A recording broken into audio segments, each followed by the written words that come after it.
One bill of exchange equals to thousands of silver in hard cash. 赵先生，您看这个汇票呀，给你汇了多少啊？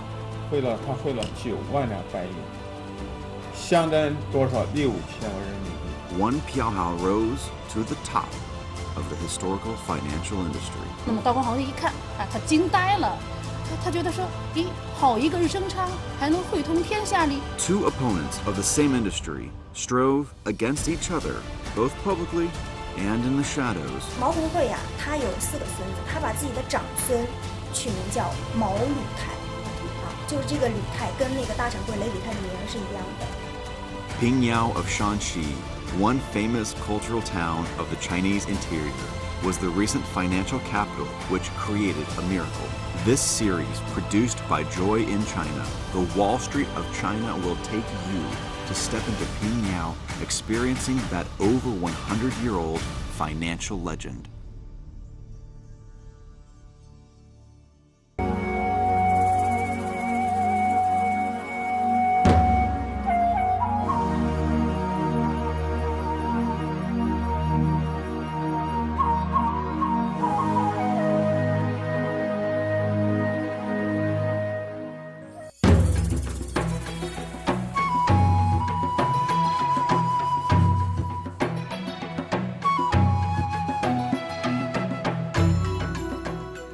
Experience the beauty of China with Joy in China. I'm your broadcasting host, Sean Lackey.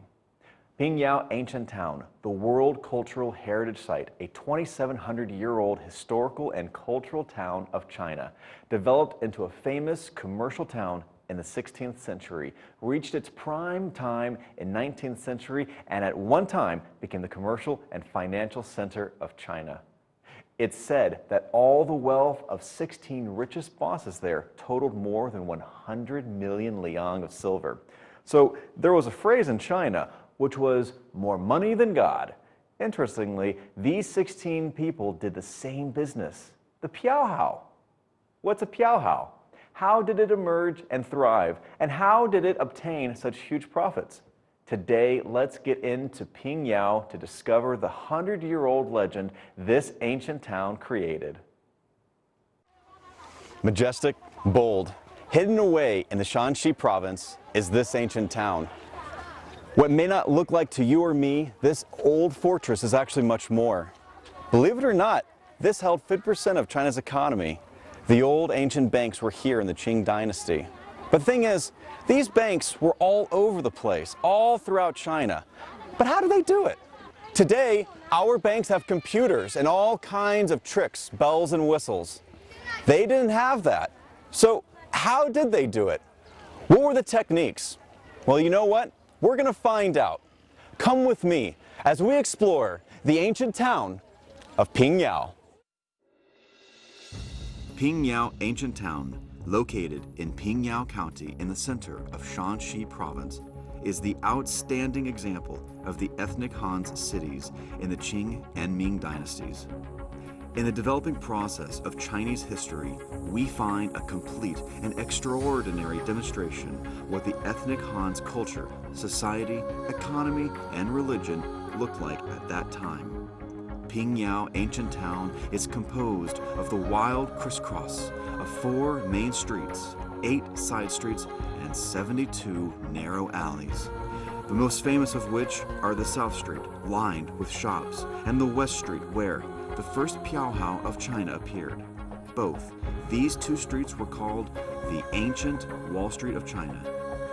And only when you come here in person will you fully know that this so-called Wall Street of China is not referring to just one street, but this whole town, a town which became the Qing dynasty's economic artery, Pingyao Ancient Town. These old wagons, built strong, were actually used to carry officials, the rich, all up and down in the hundreds. These carts, they may look incredible, and they were. They pulled commodities, and tons of them every day. Think about it. Along this old street, up and down, carrying up, down the way, this main gate of Pingyao, it must have been an incredible sight. Everyday commodities, everyday people. How many, you may ask? let's look at it this way. You see these grooves, these ancient grooves? These weren't cut away by hundreds of thousands of years of water. Oh no, the ancient Chinese did this in hundreds of years, and they did it with silver. Along the historical ruts of the street, we stepped into Pingyao ancient town. It was as if we had traveled through time to discover a story about silver money. 2 centuries after the birth of the first bank in the world, the first private bank of China emerged in Pingyao ancient town of Shanxi province. It has a special name of Piaohao, which is regarded as the earliest ancestor of the banking business of China. Behold, behind me, this simple street, now called Nandajie, the south street of the town of Pingyao. But in the Qing dynasty, it was anything but. In fact, if you were a person with money, this is where you wanted to be. It had over 50% of the financial market of China. Bank after bank after bank. Hundreds of carts with people, commodities, and silver would have been seen coming up and down every day. In fact, anything you could have ever wanted to do that we do it in modern banks, this is where you did it. That's why we call this the Wall Street of China. A piaohao, compared to a bank, has a different name, but the business is identical. Before the piaohao appeared, there were similar financial institutions in China, such as Qinzhuang, old-style Chinese private banks, and mainly engage in exchanging currencies, silver and treasury notes, the depositing and loan business, and the pawn shop, mainly engaged in mortgage loans. And what about the piaohao? Stepping into Pingyao ancient town dating back to the year of 1823, we will find out the answer. 今天是我西域城一个重要的日子。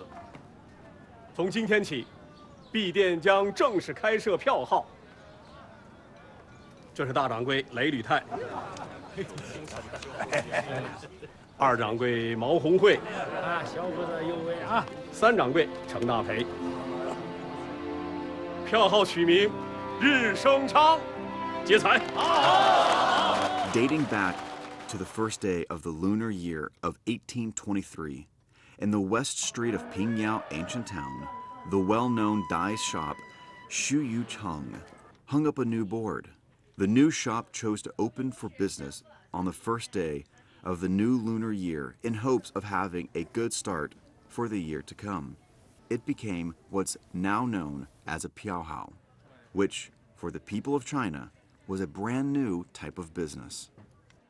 就是比方说我在北京赚钱了，然后我这个银子要运回平遥来，那么呢，我跟北京的这个大掌柜挺熟的，像洗浴城的这个大掌柜挺熟，那么我呢知道他也要用一些流动资金，那么我把我的银子放在北京这个洗浴城颜料庄，然后呢我去让他写一封信，我回平遥的这个洗浴城颜料庄来去拿这个，这样的话呢最初就是一个帮忙的过程，但是后来的话呢发现这中间有商机。如果咱将各分号挣下的银两留在当地，回来之后以汇票换取，不仅可以降低成本，还可以获取汇水获利。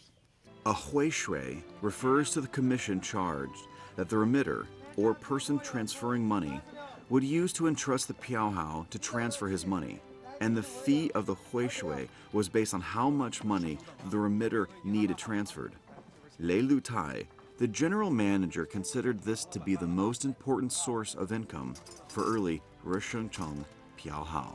那么这个汇费汇水呢，一般就是要根据这个汇费的额度和这个汇往地的这个距离、远近和要求的取款的时间来商定。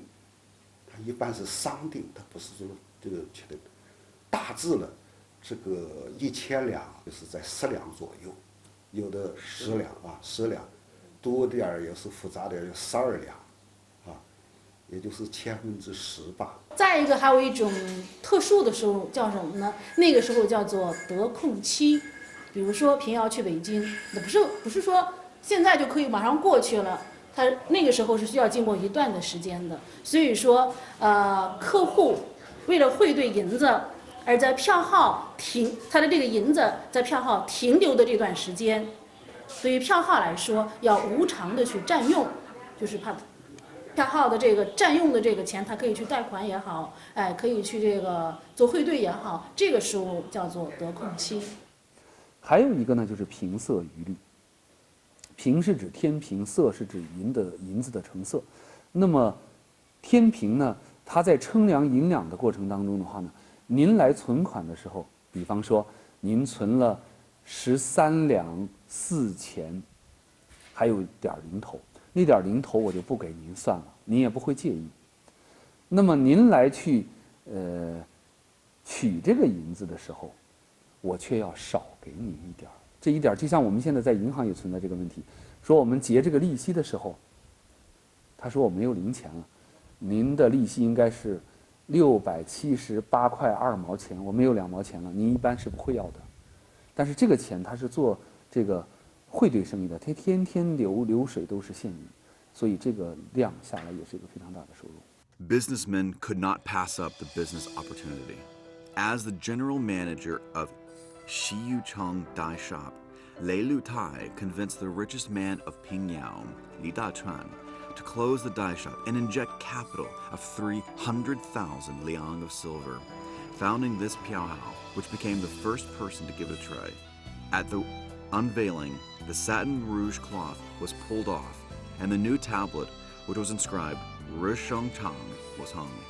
It declared that the Piaohao, the first Chinese exchange organization, had officially been founded. This compound of 3 yards was the headquarters of Rishongshan Bank in Pingyao. This bank was the prime location in Pingyao ancient town. It is a magnificent width of 5 rooms and 2 stories high. The black painted gate weighs 200 kilograms, and at the top of the gate, we can see a pattern depicting the 8 immortals of Taoism. In the front are 5 layers of stairs paved by blue stones, and their apprentices would receive customers all year round. Decorations this luxurious make it clear that not only was it one of the top banks in Pingyao, but that it also provides special services for VIPs. 据史料记载，当时候有的票号，比如说日升昌，他要求客户在汇款的时候，汇款额最少是500两起汇。500两，什么概念呢？当时候的一个一品官一年的俸禄只有120两，普通的这个老百姓家里面一年有个4、5两银子就足够了。这个500两在票号来说是小客户，那么大客户最起码应该是上万的，就是1万2万这样的才算是大客户。For clients, the entrance standard to even do business with Rishongshan was exceptionally rigid. They only accepted the exchange business, which was more than 500 liang, and they only met with clients who had made appointments. Besides that, the fee was up to 5% of the amount. Even though, due to its different regional money exchange business, Rishongshan became a rising star of banking. But why was this business so attractive to merchants? The reason is that it's strongly linked to the currency in circulation in China at that time. Around 1530, the Spanish people found a large quantity of precious metal, silver, in the Americas, which brought about the fatal moment of modern world economy. During the next few decades, nearly 2/3 of the world's silver was transported to China in exchange for Chinese silk, tea, porcelain, and other items. Since then, silver became the main currency in circulation in China. Is it good to take silver as money? Of course it is good, because it has stable value, and it is easy to split and easy to save. The only drawback is that it's too heavy. How much does silver actually weigh? Let's work it out. In the Ming and Qing dynasties, 1 liang of silver equals to 37.3 grams, which values about 300 renminbi. Take the lowest amount of 500 liang as an example. It nearly weighs 20 kilograms. A person simply couldn't carry large quantities of money with them. But for the businessmen, the transactions of money are indispensable. And in Pingyao, there was time-honored tradition of business. In the Ming and Qing dynasties, Pingyao became the national distribution center for goods. 首先是一个地理原因，当时候山西平遥呢是山西省汾州府的商品集散地，它有很多的商号，很多的这个商号林立，经济非常的繁荣。第二个原因，我们说晋商是一个大的环境、大的背景。那个时候的晋商很厉害，中国的10大商帮之首，山西非常的富有，而且晋商说到底它都是远商，就是他要走出去赚钱。晋中的商人，当时在全国各地他都有，因为他的这个老家是在山西的，所以他不论他山西这个商人有一个什么样的特点呢？就是他不论他走多远，他的商号发展了有多少，他这个总号设在他的老家的。山西人是很特别的，赚了钱是要拿回老家的。那么拿回老家来，这中间就有一个安全问题。那么往往呢，就是说要去让大家去什么呢？往回去烧这个现银，或者是说让镖局去押运。这个中间的话呢，很不方便。Armed escorting is an industry full of risks. To compensate, the armed escorts charge fees according to the amount of silver and the value of the cargo they delivered. The fee typically would be set anywhere between 5 to 30% of the total value of the goods being escorted, which is very expensive. However, with the emergence of the票号, only a single note was needed to exchange money.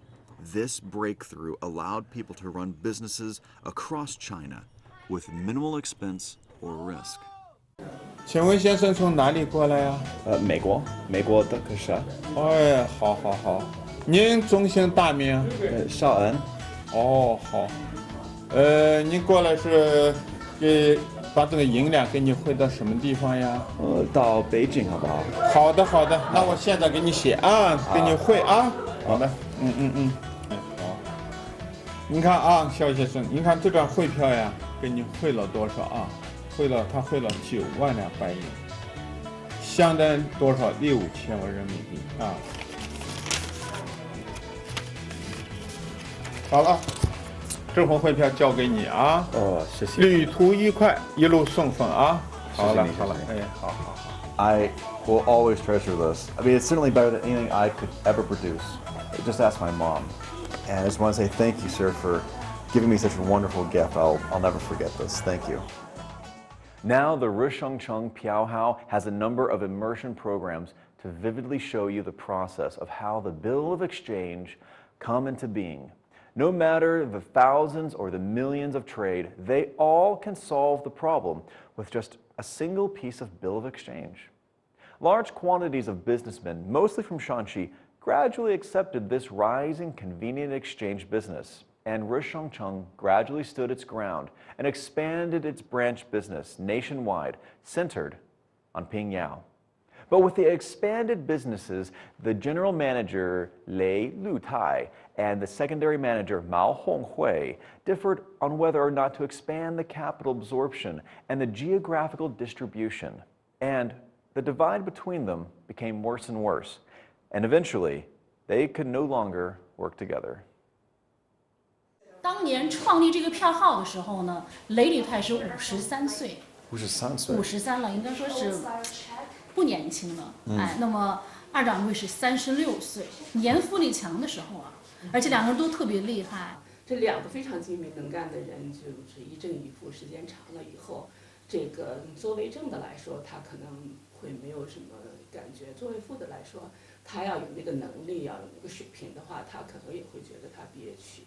就是说当时候呀，这个有一段时间，因为日升昌票号的业务比较多，导致雷吕泰身体就有一点不适，于是呢，他就跟他的财东就请假回去休息了。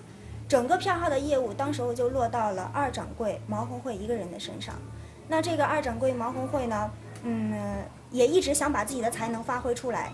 所以呀，就包括雷吕泰手中的一些业务，包括他自己的业务，还有整个票号的一些经营，全部都揽到他一个人身上。但是作为老年人来说，他对于后起之秀的这样一个理解上，还有一些，他可能有一些危机感吧，所以他也玩了一点犟脾气，他就一直不上班。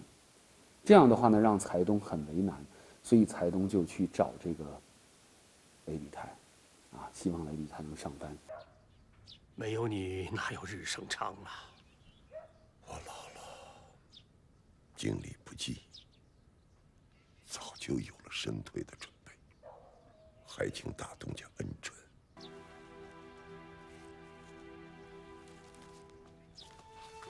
雷兄啊，你这是生意死了。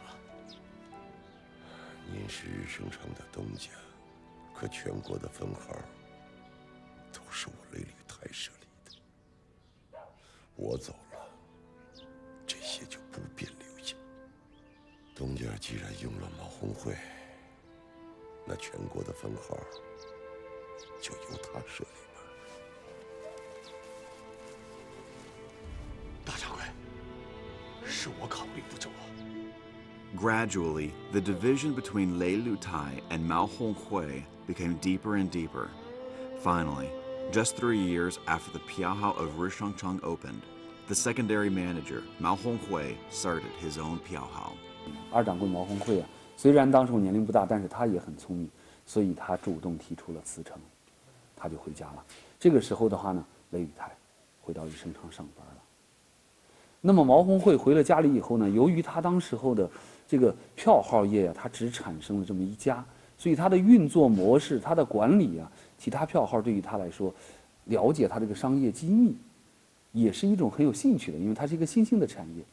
那么很多的有钱的这个财东啊，就希望他去也组建一家票号。然后呢，毛红会离开日升昌呢，他被介休的侯家高薪聘走，就在日升昌的东隔壁连创了5家票号，史称是魏字5连号。可以说，这个以魏字打头的这个票号呢，跟日升昌呢就展开了轰轰烈烈的这个竞争。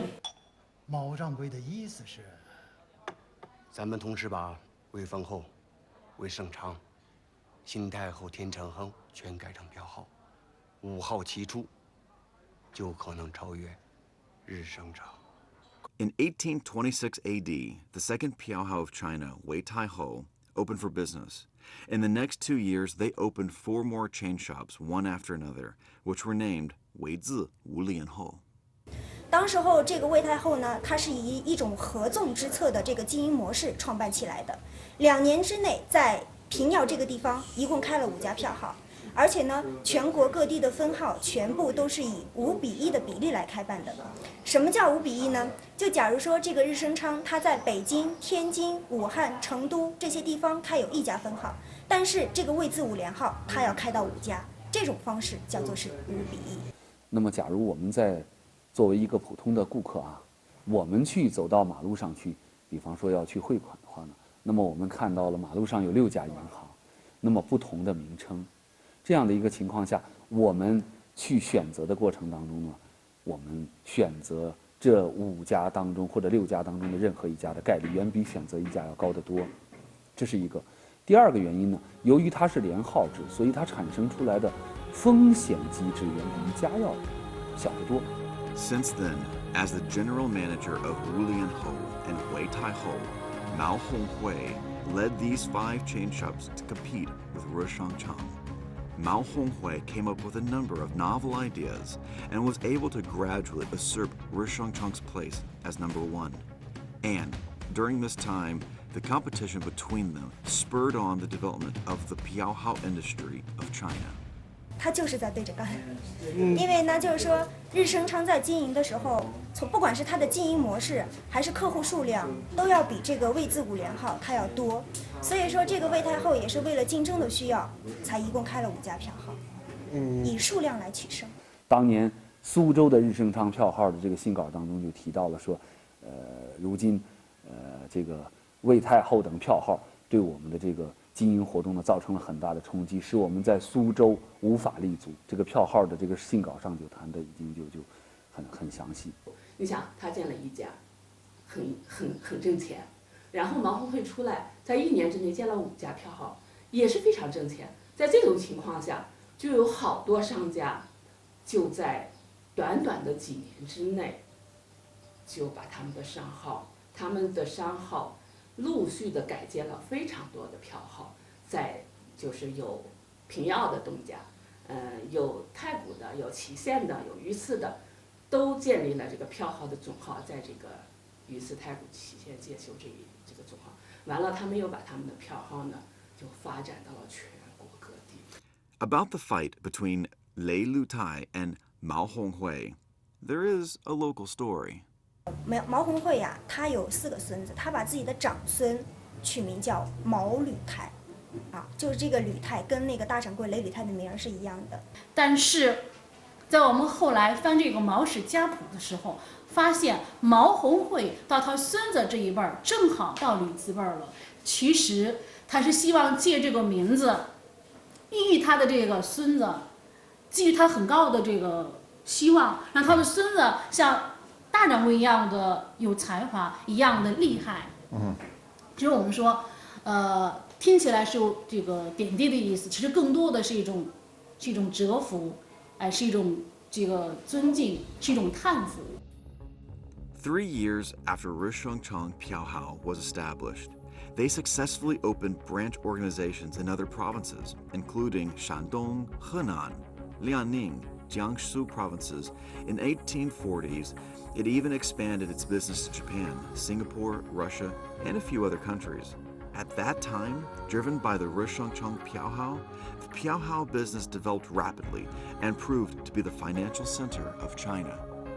当时候平遥市一共是有22家票号，全国当时候的票号一共是有51家，山西这个地方有43家，平遥这个地方就有22家，占到了全国的2/5。有这个什么，金太谷、银岐县填不满、拉不完的平遥城，平遥、祁县、太谷在19世纪被誉为是这个金三角，中国的金三角。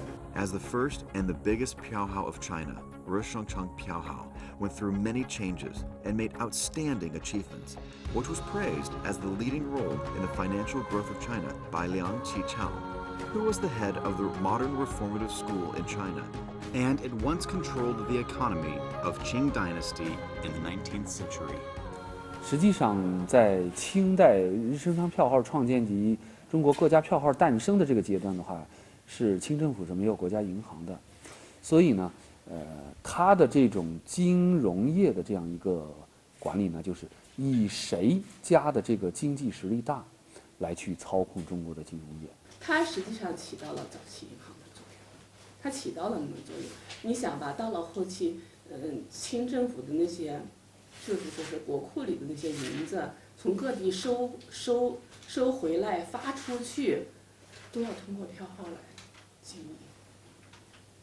不但是清政府，好多官员，好多地方的那些政府，他都要通过票号来流通他的这个钱。